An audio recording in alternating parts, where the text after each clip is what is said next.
Hello. Today I'm going to read three poems for you.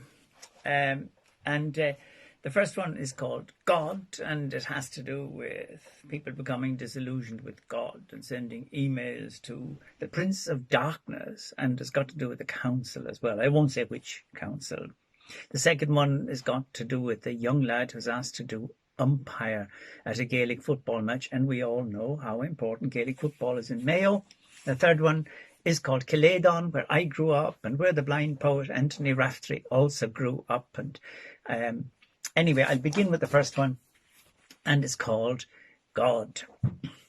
Some good people in West Mayo, fed up with feedback from God, have taken to writing emails to the Prince of Darkness, hoping to get things moving.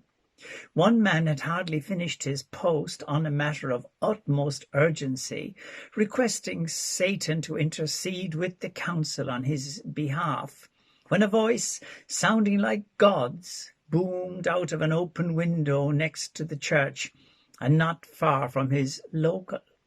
When asked about his muttering and sweating in public, he said he'd just been to the sauna after confessions and was on his way for a few pints. The second poem is self-explanatory, I hope, and it's called A Minor Match. It might have been a minor match, but it was a final, and the supporters on the sidelines were in no mood for shenanigans.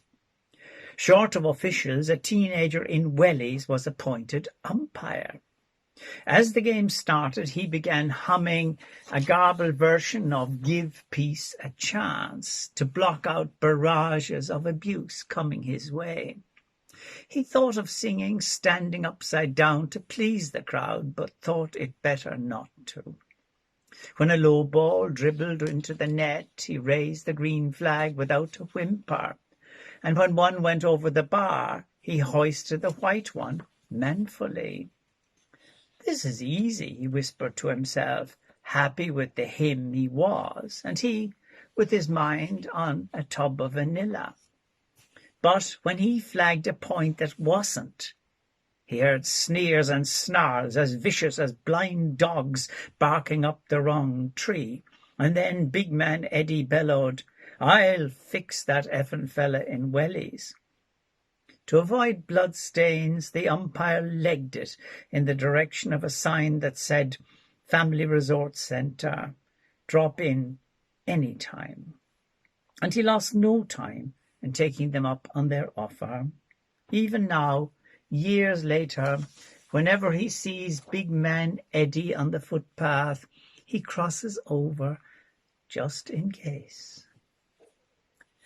And my third poem is called Cill Aodáin. It attempts, I grew up here in Cill Aodáin, and it attempts to sort of look at the traditions we grew up with, Raftery, the blind poet, I suppose bits of social history, pishogues, tales and legends.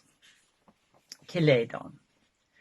And throughout all of those seasons down to this moment, it is the pull of ordinary miracles, the independence of haws and slows, that calls me back to where I can breathe in roots, to where there's hardly a sound, save for the silence of swallows, the winnowing of starlings, fog that tells you nothing, and foxes that build stealth into the fabric of time.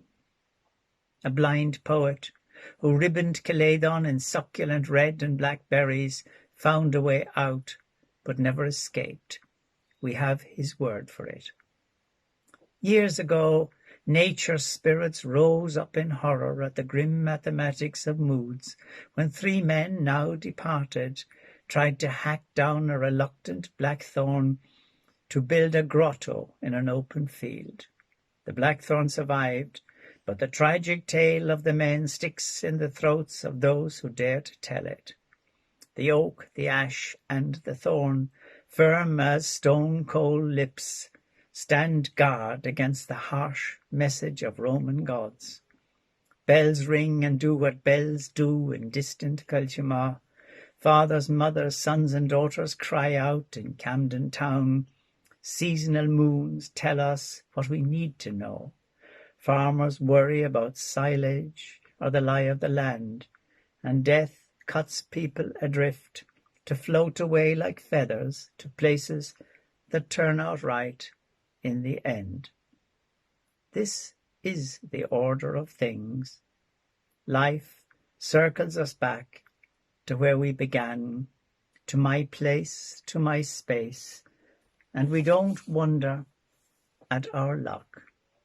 Words are raindrops that wait their turn to enrich living and landscape, and I stroll by hedges and rivers, thinking happy things as my breathing grows smaller, as I wait to be transported to the silence of my ancestors.